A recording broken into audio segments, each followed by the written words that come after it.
Не знам как да почна това уникално за мен интервю. Затова ще почна с нещо много просто. Как да те наричам? Само разбираш, че нашата оговорка, моята самоличност да остане тайна, поне за сега. Ако си кажа истинското, имаше ми докара страшно много неприятности, но по-лошото е, че може да почерне живота на много семейства. Това как да ме наричаш, ако искаш наричай ме инвиво. Да, схващам твоята ирония и мисля, че ти ще бъдеш инвиво. Не само това, смятам и филма за теб може би да се нарича инвиво.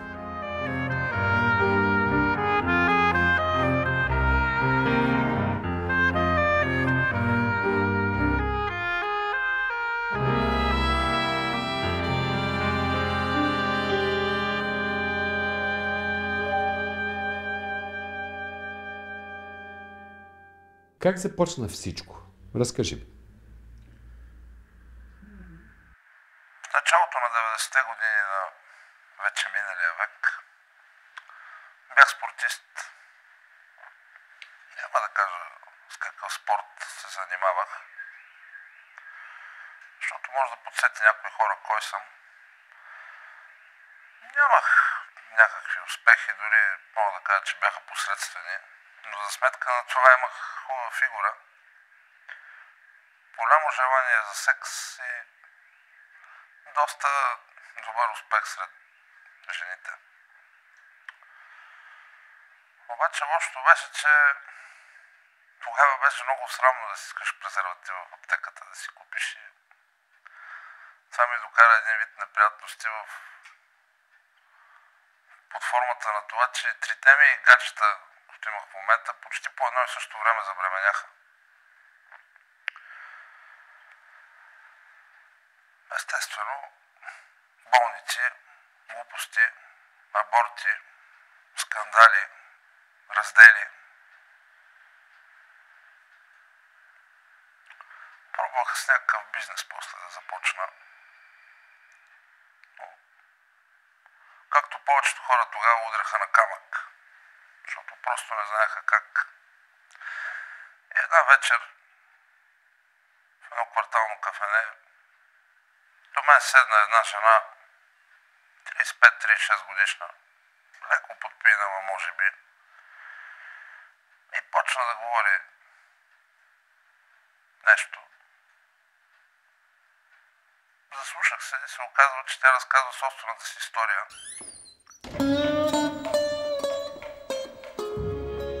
Как се омъжила, как искала да има деца, но все не става и не става.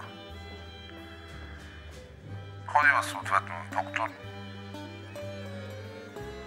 но всичко с нея е било наред. Съпруга е абсурд, в него не е грешката. И няма деца, не може да забремене. И аз така на майтап и предложих, ако искаш, аз да помогна. Ама при нея майтап няма. Окей, съгласна съм.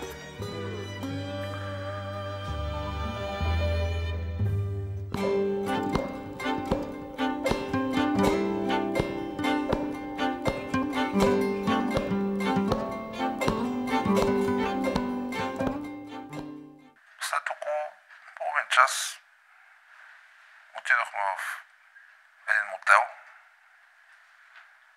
Правихме секс, може би около 2 часа и половина ми се струва, че беше. И до тук всичко свърши.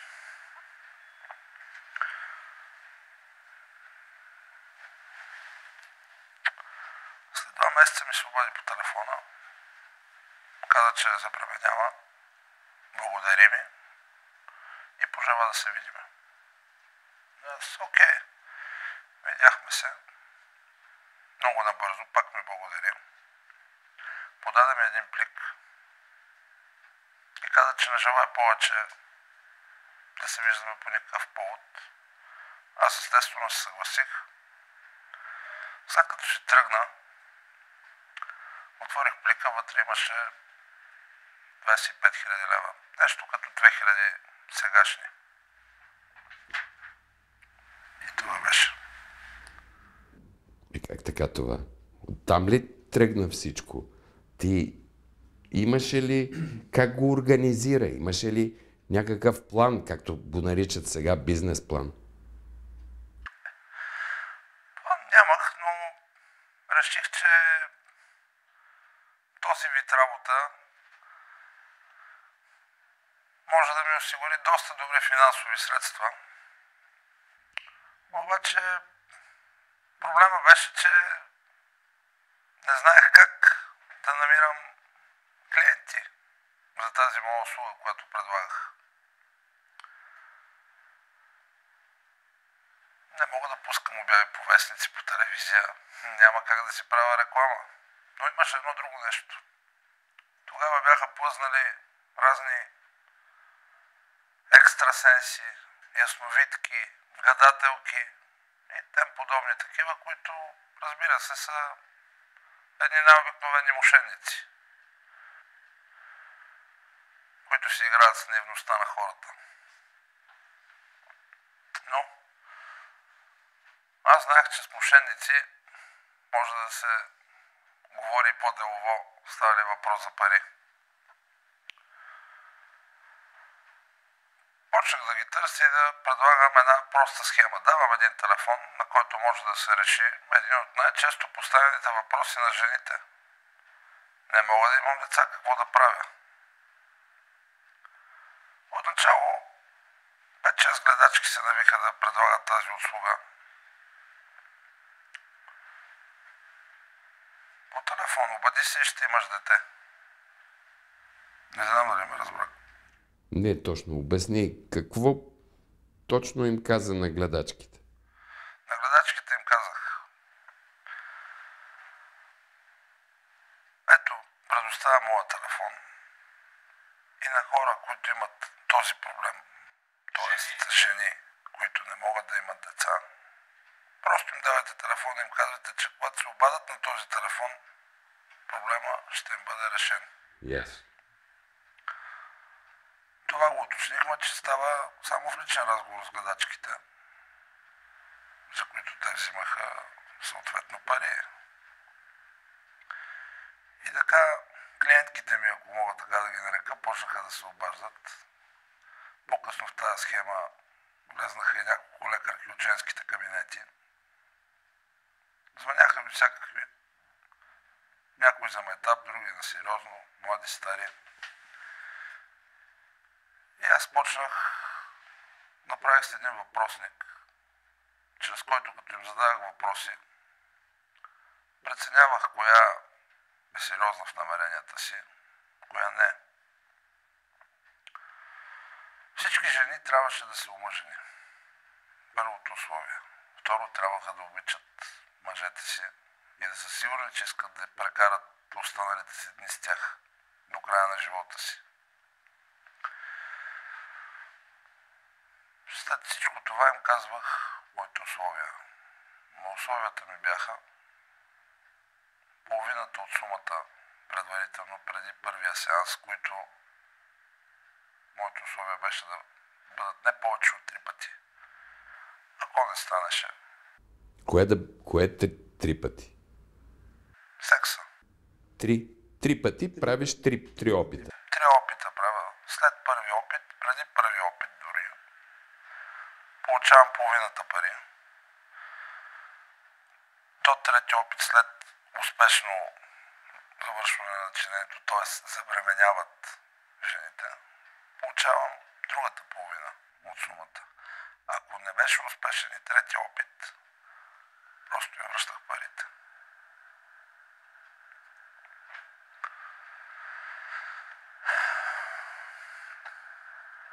Естествено, имаше и такова условие, че жената, когато идва при мен, трябва да бъде в момент, в който е предразположена за забременяване.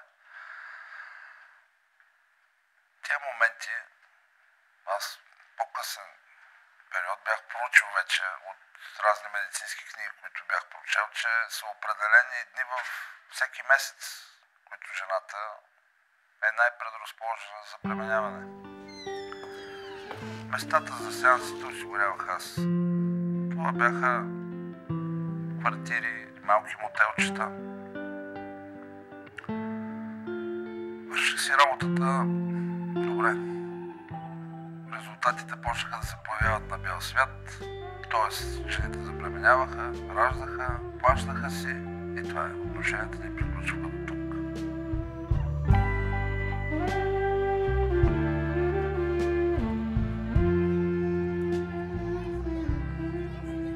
А как беше сигурен, че тези жени, след като се обадат, няма да разкажат на някоя приятелка за всичко това, да те издадат, така да се каже, или изобщо да не се появят?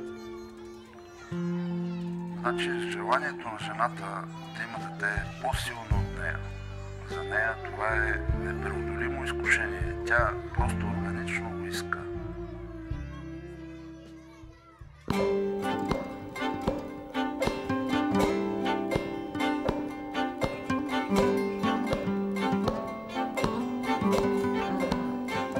В психологията се смята, че в критериите за мъжественост и за женственост, независимо, че у всяка жена има мъжко и у всеки мъж има женско, критерия за реализирана мъжественост при мъжа, чисто психологически, е в това на колко повече места е успял да разпръсне семето си мъжа. Докато при жената колко повече семки е успяла да задържи и да роди деца. Това кара една жена да се преживява като реализирала себе си като жена. И независимо от това, че живеем в някакви времена на крайна еманципация и на феминизъм,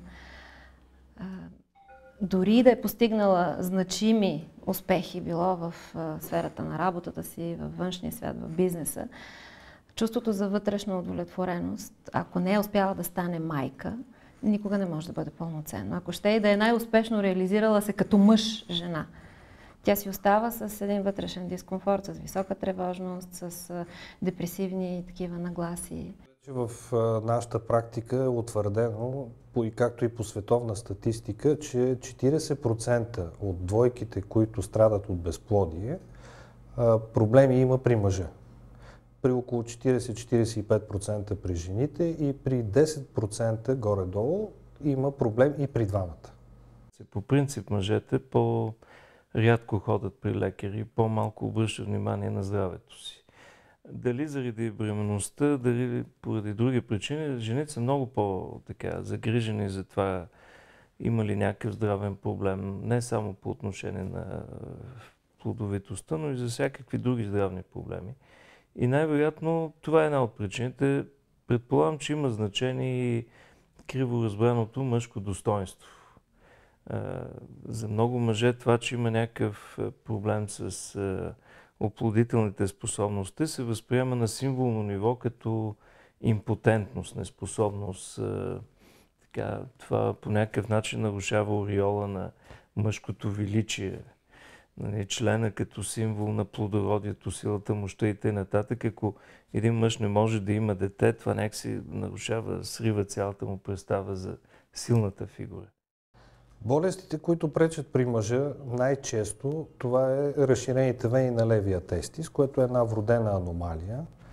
В 80% наистина се среща при левия тестис, в 10% има разширени вени и на двата тестиса и в 10% има само на десния тестис. Това е най-честата аномалия, която се среща при около 40% от мъжете. След пубертетна възраст, до към 25 години, самата аномалия не пречи на пациентите. Тоест, те са с една нормална оплодителна способност.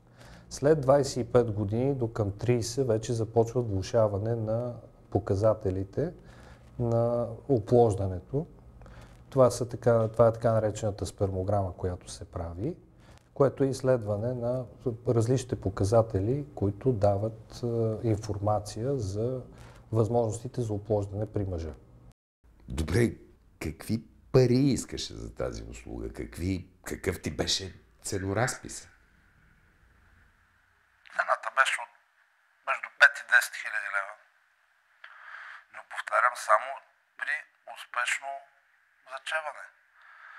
Правях си някаква моя преценка от теста, който им правях предварително, за възможностите им за заплащане. И нямаше пазарене, казвах си цената и не дава възможност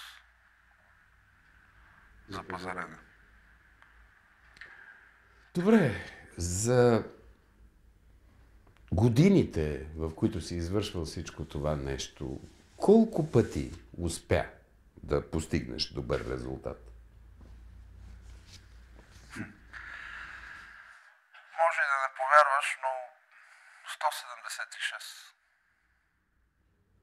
Моля.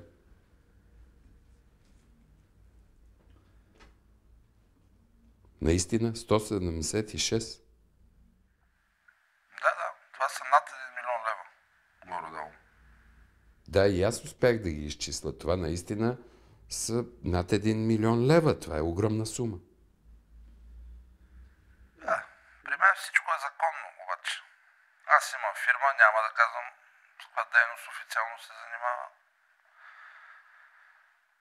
Ползвам услугите на приятели и познати, които не знаят с какво се занимавам, но аз им предлагам да им легализирам разходите, като им издавам фактури от моята фирма, те ми плащат, парите идват при мене, аз ги счетоводявам, плащам данъци и по този начин аз ставам, може би, една от малкото супер легални фирми. Може би 80% от приходите, които съм имал от дейността ми, има платен данък. Добре, искам да ти поставя въпроса за морала на всичко това. Имаме 176 семейства, където децата не са от съпруга, от този, който е обявен за баща. Много хора биха казали, че това е неморално, че това е нередно. Не, веднага ти казвам не, защото тези семейства живеят в повечето случаи щастливо. Ако имат някакви проблеми помежду си, това не ме интересува. Те не са свързани с бащинството. Моите клиентки спят с мъжете си, казал съм и задължително след сеансите да правят секс с мъжете си възможно най-бързо. Ако ли пък те не могат да ги напиват, на сутринта да им се хвалят, какви зверове са били мъжете им в леглото. Всеки мъж ще запомни този свой подвиг.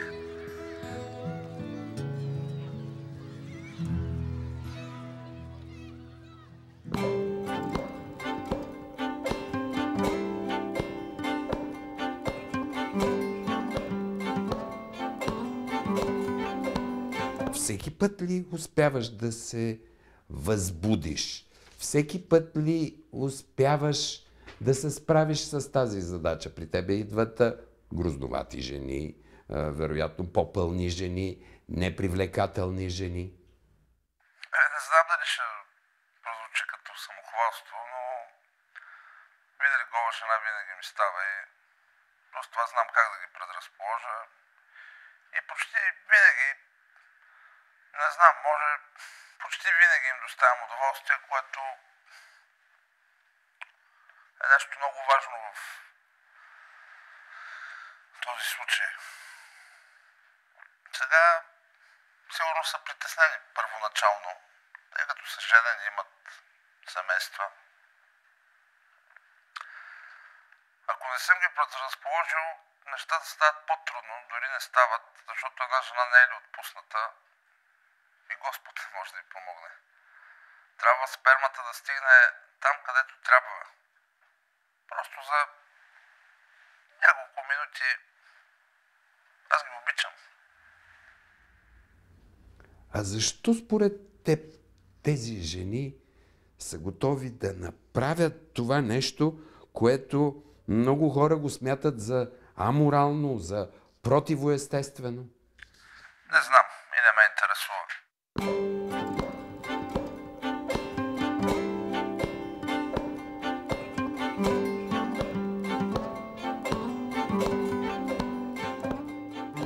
този човек значи, използва тази си склонност или способност, може би дарба, така много успешно да се настройва с която и да е жена, в крайна сметка за това да се постигне нещо, което има и доста положителни резултати. Ако в крайна сметка това става с взаимното съгласие и на жената, и на нейния партньор легален, тогава не би трябвало да има нищо нередно в това. Само че става дума и за съгласието на този, който след това ще се грижи, таткото на детето.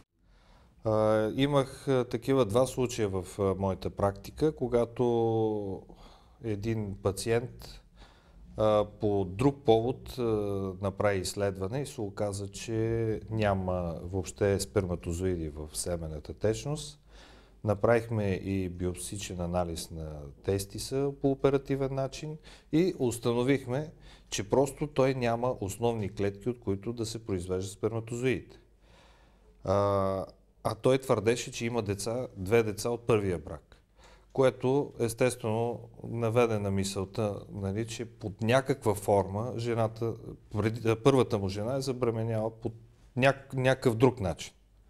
Така че има такива случаи в практиката. За съжаление, втория брак тогава опровергава много неща и се случват подобни, така, на пръв поглед комични ситуации, но в никакъв случай те не са комични. Те крият в себе си доста голяма трагедия за този мъж, който години наред е смятал, че това дете или тези деца са били негови. Така че това си е цял бизнес и той се развива на основата на тези мъжки предразсъдъци и най-вероятно на неумението в двойката, двамата партньори в крайна сметка да намерят по-добрия начин да изяснат как да се справят с проблема. Това е някакво решение на този проблем. Погледнато, знам ли откъде, от демографска гледна точка, може би, такива хора са достойни за някаква национална награда. Те допринасят за развитието, така за числеността на нашата нация. Неговата история е впечатляваща, но професионално погледнато трудно може да се изведе извод за това, че той върши престъпление. Говоря за нейната същност, за това, което е резултата и последицата от тази негова дейност. Ако говорим за финансовата рамка, в която той облича дейността, там също се е погрижил нещата да изглеждат привидно добре. Но той е съвсем вторична линия на изследване, вероятно. С една дума, престъпление като че ли не може да бъде изведено от това, което той прави. Да, най-вероятно тези случаи наистина са твърде редки, но така или иначе, може би с напредъка и на медицината, и на технологиите в различни области на човешкия живот, случаите ще стават повече. Това е безусловно така. В чисто правен аспект, простото разкриване на това, че даден мъж не е биологичен баща на своето дете, не води пряко и автоматично до някакви последици.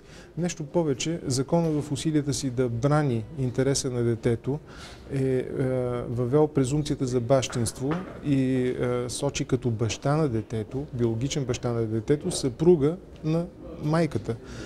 И този, който е бил съпруг 300 дни преди брака да бъде прекратен. В усилията си да се създаде един стабилитет, тази презумпция може да бъде оборена в рамките на едногодишен срок, преклузивен и окончателно преграждащ възможността на всеки мъж да оспори бащинството. Така че след раждането или узнаването за това раждане, всеки мъж би могъл да направи ревизия на това свое отношение към детето, плода на този брак, и ако в едногодишен срок той не направи някакви стъпки в тази посока, той става окончателно родител и се презумира, че това е и биологичният баща на детето. Тази презумпция не може да бъде оборена. Разкриването на някаква друга истина, а именно, че няма биологически доказателства за родство между двамата, може би следва да се разгледа на плоскостта на някакви последици за бъдещето на брак. Той би могъл да насочи претенциите си към своята съпруга, ако продължава да бъде тя такава, и съответно да потърси мотиви за разтрогване на брака, което, разбира се, не е пожелателно, но такива са житейските по-нататъка и правни възможности. Не се ли безпокоиш, че в България има 176 деца, чието ДНК няма нищо общо с този, който е обявен за баща, който е формалният баща. Че тези деца могат да се влюбят, могат да се оженят, т.е. да има отношение между полубрат и полусестра. Колко хора си правят ДНК тестове в България? Вероятността да се стигне до такива тестове, които първо са непопулярни в България и са доста скъпи, е нищожен. Има малка вероятност. А второто, дето го каза, се случва само по сапунките. Освен това, вие в телевизията, нали казвате, като стане някой гаф рискове на предаванията на живо.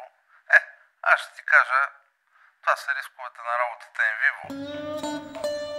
Сигурно критичният зрител ще си постави въпроса защо сме направили този филм и какво е отношението на авторите към разказаната история. Първо, го направихме, защото историята е уникална, много човешка и поставя всякакви въпроси. Второ, заради мита за мъжествеността на българина, която граничи само с неговото пословично трудолюбие. Гордостта на много български мъже, че са успяли да извършат действията, необходими за зачеването на едно дете, винаги ни се е струвала доста смешна. Ние, българите, сме обикновени хора, което за човечеството е положително, а за природата си е чиста шега. Защото за природата важен е само живота. Без живот под всякакви форми няма природа, няма Бог.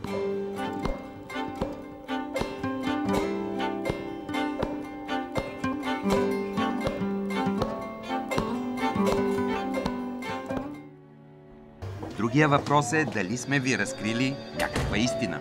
Дали тази истина ще ви помогне с прости средства да се справите с проблемите си? Отговорът е да.